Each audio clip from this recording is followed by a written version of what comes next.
Hey my உறவுகளே, according to my personal issues என்னால் வந்துட்டு சரியாக வீடியோஸ்லாம் போட முடியல. இனிமே வந்துட்டு ஹோப்ஃபுல்லாக இருக்கேன் வீடியோஸ் கரெக்டாக போடணுன்ட்டு. அதே மாதிரி என்னையுமே யாரும் மறந்துருக்க மாட்டீங்க அப்படின்ற ஒரு ஹோப்பில் நான் ஆரம்பிக்க போகிறேன். சரி வாங்க வீடியோக்குள்ளே போயிடலாம்.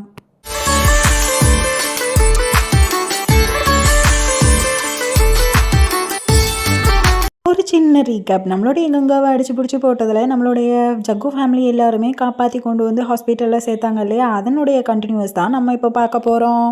நம்ம சிவ் ஆனந்தி தான் ஹாஸ்பிட்டல்லையே இருப்பாங்களா. உடனே நம்ம சிவ்வுமே வந்துட்டு சொல்கிறான், காலையில் எவ்வளோ சந்தோஷமாக இருந்தோம்ல கைட் ஃபெஸ்டிவலில், எல்லாருமே ஜாலியாக இருந்துக்கிட்டு இருந்தோம், என்ன ஆச்சு ஆனந்தி இப்படி ஆயிடுச்சு அப்படின்னு சொல்லும் போது நம்ம ஆனந்தியுமே அவனுக்கு சொல்லி புரிய வைக்கிறா.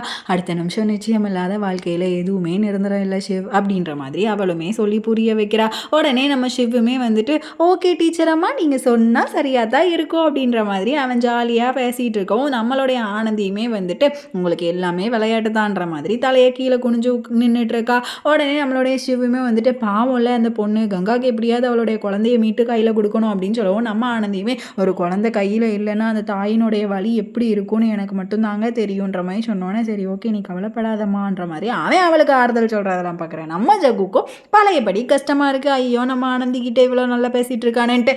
உடனே நம்ம ஆனந்தி தற்செயலை திரும்பும்போது நம்மளுடைய ஜக்குமே வந்துட்டு ஐயோ கேஷுவலாக இருக்கணுமேன்னு சொல்லிட்டு கேஷுவலாக நடந்து வந்துட்டு ஆனந்தி ரொம்ப கவலையாக இருக்குது, அவளுக்கு இன்னும் உடம்பு சரியாகவே இல்லை அப்படின்னு சொன்னோன்னா நம்ம ஆனந்தியுமே என்ன சொல்கிற ஜக்கு அப்படின்ற மாதிரி சொன்னோன்னா சிவமே வந்துட்டு ரொம்ப கிரிட்டிக்கலாக இருக்கான்னு கேட்குறான். ஆமாம் ரொம்ப கிரிட்டிக்கலாக தான் இருக்குது, நீங்கள் வீட்டுக்கு போங்க எவ்வளோ நேரம் தான் இங்கேன்னு இருக்கிறது அப்படின்னு சொல்லிட்டு அவன் நர்ஸுக்கிட்ட பேசவும் இவங்க 2 பேரும் நடந்து போயிட்டு இருக்கும்போது நம்ம ஆனந்திக்கோ கால் ஸ்லிப் ஆயிடுது. உடனே நம்ம நம்மளுடைய ஷிவ் பார்த்து வர்றது இல்லையா அப்படின்ற மாதிரி கேட்பானா. இதையெல்லாம் பார்க்குற ஜக்குக்கு ரொம்ப மனசு கஷ்டமாக அங்கே நின்றுட்டுருப்பான். உடனே பார்த்து நடக்கணும் சரியா அப்படின்ற மாதிரி சொன்னோன்னே இவளுமே சரிங்க அப்படின்னு சொல்லிட்டு 2 பேருமே சந்தோஷமாக அங்கேருந்து போயிட்டு இருப்பாங்க. இதையெல்லாம் பார்க்குற ஜக்கு முதல்ல கஷ்டப்பட்டாலும் அதுக்கப்புறம் அவன் வந்துட்டு இதுதான் ஃபேட்டுன்னு புரிஞ்சுக்கிறான்.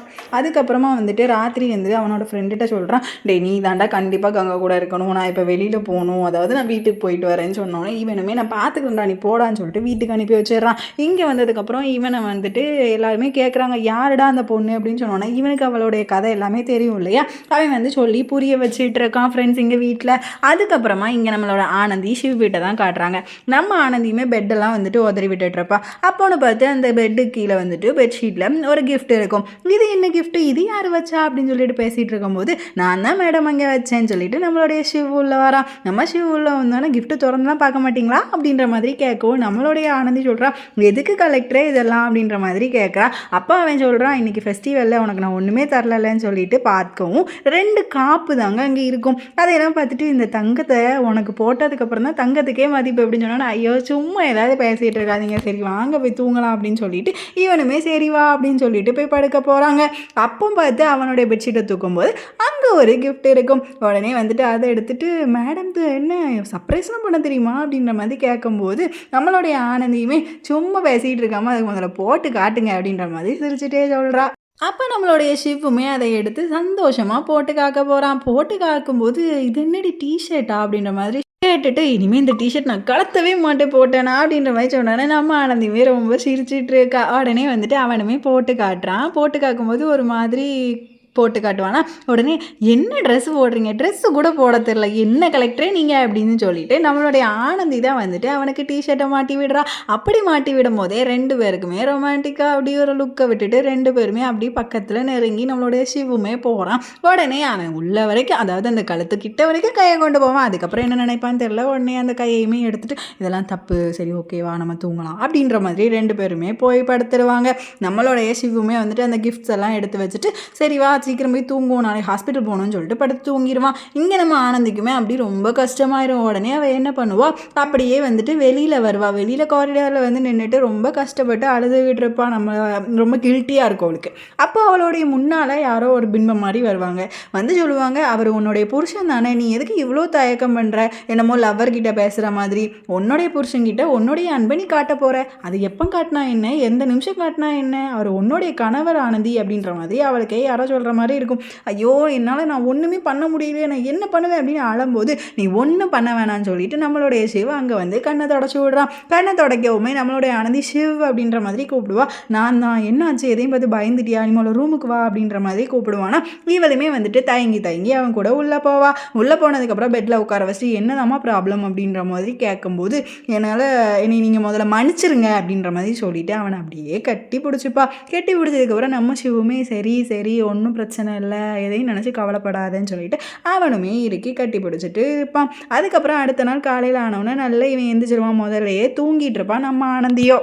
அப்போ அப்படி கீழே குனிஞ்சு பார்ப்பானா அவளுடைய கை இவன் மேலே இருக்குமா. உடனே இவன் வந்து சொல்லுவான், கடவுளே இந்த நிமிஷம் அப்படியே ஸ்டாச்சுவாயிடக்கூடாதா, நின்றக்கூடாதா இந்த உலகமே அப்படின்ற மாதிரி சொல்லிட்டு இருப்பான். அந்நேரம் பார்த்து அவள் அப்படி முழிச்சிட்டு இருப்பா. என்னன்னா அவனுடைய அலாரம் சவுண்டு அவன் வாட்சில் கேட்குமா, அதை வச்சு எந்திரிச்சிட்டா நம்மளுக்கு பிரச்சனையாயிருமே சொல்லிட்டு இவன் அப்படியே தூங்குற மாதிரி நடிச்சிருவான். உடனே அந்த சவுண்டு கேட்குற நம்ம ஆனந்தியோ படார்னு எந்திரிச்சிடுறா.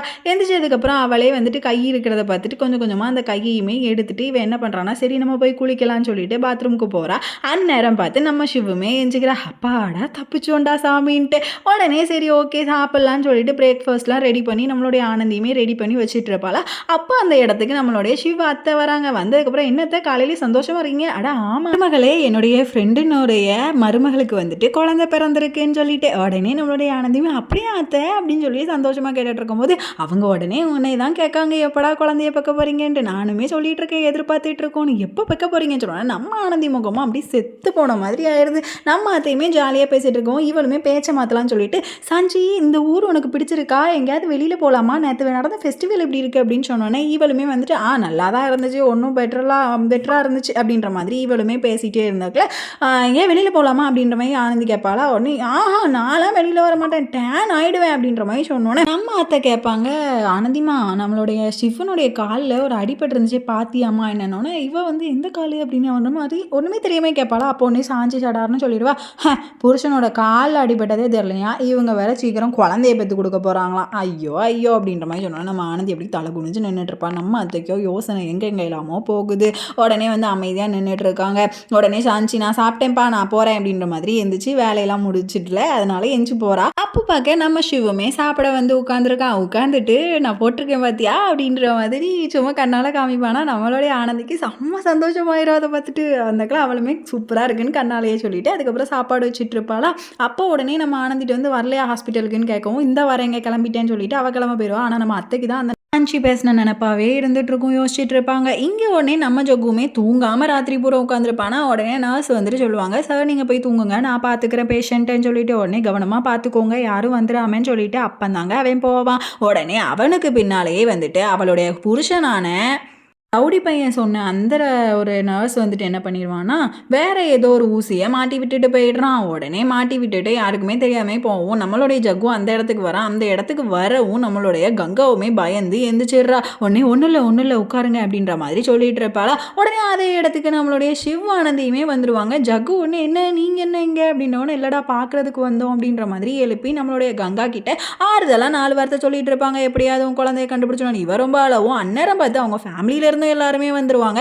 எல்லாருமே வந்து இவளுக்கு முடிஞ்ச அளவுக்கு ஆறுதல் சொல்லணுமேன்னு சொல்லிட்டு பாட்டி கொண்டு எல்லாருமே சொல்லிட்டு இருப்பாங்க, எப்படியாவது உன்னுடைய குடும்பத்துக்கிட்ட நாங்கள் வந்துட்டு குழந்தைய வந்து நம்ம வாங்கிடலாம் அப்படின்னு சொல்லிட்டு அப்படி பேசிட்டு இருக்கும் போதே நம்மளுடைய கங்கா விழுந்துடுறா மயங்கி. உடனே எல்லாருமே ஐயோ என்னாச்சுன்னு தெரியலையேன்னு சொல்லிட்டு நம்மளுடைய ஜக்குமே படபடன்னு ஓடி போய் நர்ஸ் எங்கே இருக்கீங்க சீக்கிரம் வாங்க அப்படின்ற மாதிரி சொன்னோன்னே எல்லாரையுமே வெளியில் போக சொல்லிட்டு அவளுக்கு என்ன ஆச்சுன்னு பார்த்துட்டு இருக்காங்க. அந்நேரம் பார்த்தா அந்த நர்ஸுமே செத்தடி நீ இன்னைக்குன்ற மாதிரி பார்த்துட்டு போகிறான். உடனே இவளுக்கு என்னாச்சு ஏதாச்சுன்னு 2 பேருமே பார்த்துட்டு இருக்காங்க. உடனே ஜக்கு கேட்குறான் என்னடா ஆச்சு அப்படின்ற மாதிரி கேட்டோன்னே என்னன்னு தெரியலையடா நான் கரெக்டாக தான்டா குளுக்கோஸ் எல்லாமே போட்டேன் அப்படின்ற மாதிரி ஜக்கு சொல்கிறான். உடனே இவன் ராயரை துறப்பானா அங்கே பார்த்தா வேற ஏதோ விஷ பாட்டில் இருக்குங்க. உடனே வந்துட்டு ஏதோ டோஸ் கூட இருக்குடா அப்படின்ற மாதிரி அவனுடைய தம்பியான அந்த மாமா பையனான அவன் வந்து சொல்லிட்டு இருப்பான். உடனே வந்துட்டு இது யார் காரணம்னு தெரியலையேன்னு சொல்லிட்டு இவங்க எல்லாருமே வெளியில் நின்றுட்டு ஒரு குழந்தைய பிரிஞ்சு ஒரு தாய் இருக்கிறது எவ்வளோ வலி தெரியுமா, நம்ம காப்பாற்றியே கொடுக்கணுன்ற அப்படின்ற மாதிரி பேசிகிட்டு இருக்கோம். நம்ம ஜக்குமே அவனை தேடணும் அப்படின்னு சொல்லிட்டு இந்த நர்ஸை தான் திட்டிகிட்டு இருப்பாங்க. உன் பொறுப்பில் போய் விட்டேன் பார்த்தியா, என்னையும் மூலம் செருப்பால் அடிக்கணும்னு சொல்லிட்டு அந்த நர்ஸுக்குமே நல்லா கிளின்னு கிழிச்சு விட்டுட்டு இவனுமே ஓடி போய் சிசிடிவி கேமராவில் பார்க்கும்போது அவன் தான் இப்படி பண்ணியிருக்கான்னு தெரிஞ்சிடுது. உடனே அவனை எப்படியாவது பிடிக்கணும்னு சொல்லிட்டு ஷிவ் நீ என் கூட உடனே வா அப்படின்ற மாதிரி கூட்டிட்டு 2 பேருமே வந்துட்டு பேசிக்கிட்டே வெளியில் போகிறாங்க. டேய் நீ அப்படி போ நான் இப்படி போகிறேன்டான்ற மாதிரி ஷிவ் சொன்னோன்னே 2 பேருமே பிரிஞ்சு போய் செயல்படுறாங்க. இங்கே பார்த்தா இவன் மேலே மாடியில் நின்றுட்டு அவளுடைய புருஷனான அந்த ரவுடி பயலுக்கு கால் பண்ணிட்டு சார் நான் மாட்டிட்டு போகணும்னு தோணுது சார் என்னன்னு போடான்ட்டு அவன் ஃபோனை கட் பண்ணிடுறாங்க. இங்கே பார்த்தா ஜக்கு பின்னால் வந்து நின்றுறான். இவ்வளோ தைரியம் இருந்தால் இவ்வளோ பெரிய காரியத்தை பண்ணிட்டு இங்கேயே நின்றுட்டு இருப்பேன்னு சொல்லிட்டு அவனை பிடிக்கலான்னு போகும்போது சார் வேணாம் சார் அப்படின்ற மாதிரி சொல்லிட்டு அவன் படார்னு அந்த இடத்துல இருந்து குதிச்சிடறான். அவன் பின்னாலேயே நம்ம ஜக்குவுமே குதிச்சு அவனை எப்படியாவது பிடிச்சிடணுன்ட்டு ஓடி போய்கிட்டு இருக்கான். பின்னாலேயே நில்லுடான்னு சொல்றதெல்லாம் அவன் கேட்காம ஓடி போய் ஒரு பஸ் வரும், அதில் ஏறி அவன் பாட்டில் பறந்து போயிடுவான். இவன் இங்கே என்னடான்னா மிஸ் பண்ணிட்டேனேன்னு சொல்லிட்டு இவன் படப்படன்னு வந்து ஷிவு கிட்ட நிற்பான். ஷிவு இவனுக்கு தான் கால் பண்ணிட்டு இருப்பான். உடனே அவன் பறந்துட்டான்டா அப்படின்ற மாதிரி 2 பேருமே யோசிச்சுட்டு இருப்பாங்க. சரி விடுறா நம்ம எப்படியாவது காப்பாற்றிடலான்டா அப்படின்னு சொல்லவுமே நம்மளுடைய ஜக்கு என்ன பண்ணிட்டு இருக்கானா கிட்ட வந்துட்டு எப்படியாவது உன்னுடைய குழந்தைய காப்பாற்றி உன் கையில் நான் ஒப்படைப்பேன்ற மாதிரி சத்தியம் பண்ணிட்டு இருக்கான் அவன் தூங்கிட்டு இருக்கும்போது. சரி ஓகே ஃப்ரெண்ட்ஸ், குழந்தை கிடைக்குதா இல்லையான்றதை நெக்ஸ்ட் எபிசோடில் பார்க்கலாமா? அடுத்த வீடியோவோட சீக்கிரமாகவே வந்துடுறேன். See you for the tomorrow episode. மறக்காமல் சேனலை சப்ஸ்கிரைப் பண்ணி வீடியோக்கு லைக் பண்ணிட்டு போங்க.